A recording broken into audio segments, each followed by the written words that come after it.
আজকে আমি আপনাদের সাথে শেয়ার করব মূলো আলুর ঘন্ট, যেটি কিন্তু গরম দিনে সবাই খেয়ে খুব মজা পাবে।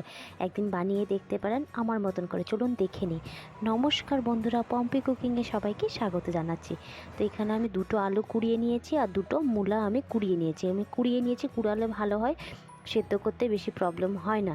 একটা কড়াই বসিয়ে দিলাম, ওর মধ্যে একটু তেল দিয়ে দিয়েছি। তো তেলটা গরম হয়ে আসলেই আমি এখন দিয়ে দিব একটু কালো জিরে ফোড়ন, তারপরে দিয়ে দেবো গোটা শুকনো লঙ্কা, একটু মাঝখান দিয়ে একটু চিড়ে দেবেন। তারপরে একটু নাড়িয়ে নিচ্ছি ভালো মতন করে। এখন আমি দিয়ে দিলাম আদা কুচি। তো আমি একটা ছোটো টুকরো আদাকে এইভাবে কুচি করে কেটে নিয়েছি। তারপরে রসুন কুচি দিয়ে দিলাম, এই 3 থেকে 4 কোয়া রসুন দিলেই হবে।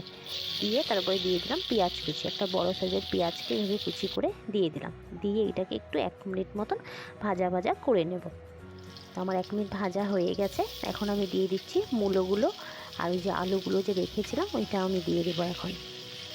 এইভাবে একদিন বাড়িতে নিশ্চয়ই বানিয়ে খাবেন, সবাই কিন্তু খুব ভালো খাবে এই রান্নাটা। এক পদ দিয়েই সব ভাত খাওয়া হয়ে যাবে, এতটাই টেস্টি হয় এই রান্নাটা। তো আমি আলু মূলো দুটোই দিয়ে দিয়েছি। এখন এটাকে আমি 2 মিনিট মতন এইভাবে নাড়িয়ে যাব।